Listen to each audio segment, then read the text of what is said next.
548 centimeters in feet? First of all, we need to know the value of 1 centimeter in feet. It's always 1 centimeter equals 0.03280839895 feet. Now we have to multiply 0.03280839895 by 548.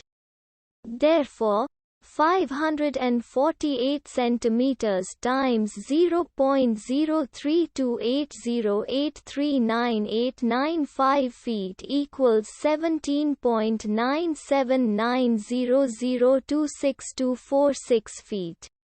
So, in other words, 548 centimeters equals 17.9790026246 feet. We hope you have enjoyed this video. Please like and subscribe to our channel for more videos like this.